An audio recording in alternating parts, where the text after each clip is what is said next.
Hello everyone. तो आज इस वीडियो में हम समझने वाले सपोर्ट और रेजिस्टेंस स्टॉक मार्केट में काम कैसे करते हैं, कैसे हम ये सपोर्ट और रेजिस्टेंस से बेनिफिट उठा सकते हैं और आने वाले टाइम में कैसे हम समझ सकते हैं कि स्टॉक कहाँ मूव हो सकता है, कहाँ से उसे सपोर्ट मिल सकता है, कब हमें बाय करना चाहिए, कब हमें सेल करना चाहिए। ठीक है, मतलब एकदम करेक्ट ये नहीं होगा बट हमें आइडिया ज़रूर मिल जाएगा कि हाँ यहाँ पे ये इसका रेजिस्टेंस आ रहा है, यहाँ पे ये गिरना चालू हो सकता है, यहाँ पे स्टॉक का सपोर्ट आ रहा है तो कहीं कहीं से हम ये स्टॉक को हम बाय कर सकते हैं। ठीक है, बहुत सिंपल। यहाँ पे देखो बहुत से स्टॉक है, मैं यहाँ पे कोई एक एग्जांपल उठा के मैं थोड़ा एक्सप्लेन करना चालू करूँगा कि सपोर्ट और रेजिस्टेंस होता क्या है।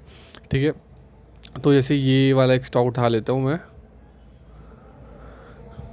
ठीक है, ये मैंने मंथ वाला एक कैंडल जो मंथ वाली मैंने की हुई है ताकि हमें थोड़ा सा बेटर आइडिया आ जाए, क्योंकि जो दिन वाली कैंडल एक दिन वाली कैंडल रखूँगा तो उसमें बहुत फ्लक्चुएशन होती है।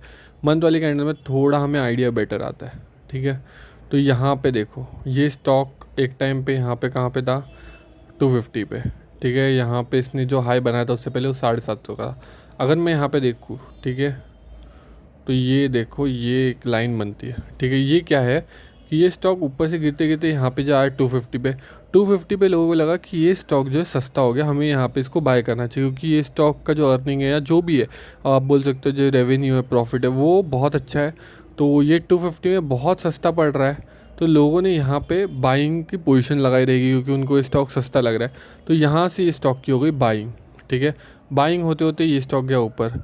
अभी यहाँ पे बहुत लोगों ने इसको सेल किया रहेगा 750 के आसपास, तो ये 750 का रेजिस्टेंस था। ठीक है, जैसे ही इसने रेजिस्टेंस तोड़ा आप देख सकते हो ऊपर ये गया, ये 1000 तक गया हुआ यहाँ पे। ठीक है, 1000 पे जब गया ये 1000 से फिर अपना जो ये है रेजिस्टेंस है, जो एक टाइम पे इसका रेजिस्टेंस था वो उसका सपोर्ट बन गया। देखो, ठीक है, सपोर्ट बन गया, तो ये वहाँ से वापस आया। मैं थोड़ा कट कर देता हूँ, थोड़ा आइडिया आ जाएगा आपको। ये देखो जो उसका पहले रेजिस्टेंस था, ये यहाँ पे ब्रेक करने के लिए देख रहा था, ये अभी उसका ऊपर से जब आ रहा है तो वो सपोर्ट बन चुका है। ठीक है, अभी बहुत लोगों का ऐसा हुआ होगा कि इन्होंने 250 500 वाला मिस कर दिया तो ये 1000 तक गया। जब ये 1000 तक गया, जब ये नीचे आने लग गया तो लोगों को पता होगा कि ये जब 750 के आसपास आएगा तो बेटर ऑप्शन है इधर पे बाय कर लो।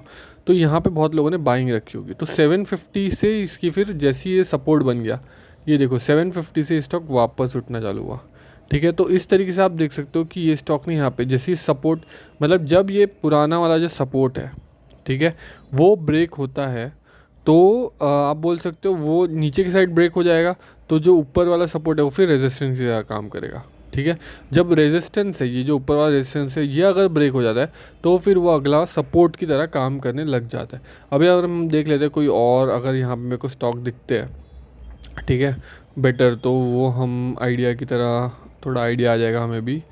ठीक है, यहाँ पे देखो, यहाँ पे देखो, यहाँ पे डॉट, यहाँ पे अगर आप देखो तो यहाँ पे बहुत बार ये स्टॉक ने टेस्ट किया था खुद को और फिर वो यहाँ पे गिर गया था। ठीक है, तो ये आप बोल सकते हो थोड़ा अच्छा खासा रेजिस्टेंस था इसे। ठीक है, तो सेम तरीका हुआ यहाँ से जब स्टॉक उठा, ये ऊपर गया, इसने यहाँ पे टेस्ट किया 1000 वाले पॉइंट को, बट ये वहाँ पे सस्टेन नहीं कर पाया, फिर ये वापस गिरा 250 पे। और फिर जब अभी ये उठना चालू हुआ है तो ये सीधा भी 1500 पे। अभी देखो यहाँ पे भी सेम है, यहाँ पे भी इसका ये रेजिस्टेंस ही है जो इसने अभी ब्रेक कर दिया है। ठीक है, तो ये अभी हो सकता है स्टॉक यहाँ से गिरे या फिर ऊपर जाए, बट ये यहाँ पे अभी इसको जो है सपोर्ट की तरह काम करेगा, पहला सपोर्ट, और ये जो है इसका दूसरा सपोर्ट होगा, क्योंकि यहाँ पे भी एक ही है। तो अगर ये यहाँ से भी उठ सकता है, ये यहाँ से भी उठ के ऊपर जा सकता है। तो ये जो है ये बहुत सिंपल, आप नेकेड चार्ट जो होते हैं उससे ही आप समझ सकते हो कि कहाँ पे सपोर्ट और रेजिस्टेंस की तरह काम होता है। अब ये क्यों ऐसे काम करता है, क्यों पर्टिकुलर प्राइस रेंज पे बहुत सी बाइंग होती है, बहुत सी सेलिंग होती है, इसका रीज़न मैं आपको बता दिया। जैसे समझो अगर मैंने यहाँ पे रखा हुआ है, ठीक है, मैं देखा ये 1000 पे मैं बाय करा, बट ये 1000 रेजिस्टेंस है, ये ऊपर चला गया, तो ये 1500 पे जब गया ना, तब मैं वेट करूँगा कि कब ये 1000 पे आए तो मैं वापस बाय करूँ। ठीक है, क्यों, क्योंकि मेरे को पता है इसकी वैल्यू अगर 1500 गई है तो ये वापस 1500 जाएगी, तो इसलिए यहाँ पे 1000 पे बहुत लोग बैठे रहते बाय करने के लिए। सेम तरीके से क्या होता है कि यहाँ पे समझो यहाँ से जब टूटा, ठीक है, 1000 से टूट के यहाँ पे आया 250 200 300 के आसपास, तो बहुत लोगों ने यहाँ पे जब बाई किया होगा तो उन लोगों का लॉस दिख रहा होगा, तो उन लोग को क्या रहेगा, जब भी 1000 के आसपास आए तब मैं सेल कर दूंगा। तो ये ह्यूमन मेंटालिटी या ह्यूमन साइकोलॉजी आप बोल सकते हो। तो इसलिए जैसे ही 1000 के आसपास आया, हर एक 1000 जो नंबर है ना साइकोलॉजिकल नंबर है, 1000 500 ऐसे जो नंबर होते हैं साइकोलॉजिकल नंबर होते हैं। ठीक है, तो जैसे ही 1000 के आसपास आया तो उस बहुत लोग जो रेडी बैठे रहेंगे कि ये 1000 के आसपास आती सेल करें, तो 1000 पे आती लोगों ने सेल करना चालू किया, इसके कारण ये स्टॉक वापस गिर गया। बट ऑफकोर्स उस स्टॉक का अगर फंडामेंटल्स और सब अच्छे हैं तो यहाँ से स्टॉक वापस अभी उठा हुआ है, ठीक है। तो जो सपोर्ट और रेजिस्टेंस ना बहुत बढ़िया तरीके से काम करता है, ठीक है। बहुत टाइम आपने मतलब देखा ही रहेगा, ये आप बोल सकते हो ये आपका एक ट्रायंगुलर पैटर्न भी बनता है, ठीक है। और बहुत बार ये कहा जाता है कि जब ये ट्रायंगुलर पैटर्न ब्रेक होता है तब ये स्टॉक कोई भी हो वो ऊपर ही जाता है, ठीक है। तो ऐसे बहुत से अलग अलग पैटर्न्स भी है जिस पे मैं अलग से एक वीडियो लेके आ चुका हूँ, ठीक है। 100 पैटर्न्स जिसमें मैंने 100 अलग अलग पैटर्न्स के बारे में हमने बात डिस्कस की हुई है। बट यहाँ पे अभी हम तो सपोर्ट और रेजिस्टेंस के बारे में, जो कि एकदम बेसिक है, अगर किसी ने बेसिक सपोर्ट और रेजिस्टेंस भी समझ लिया तो भी वो स्टॉक मार्केट से अच्छा खासा पैसा कमा सकता है।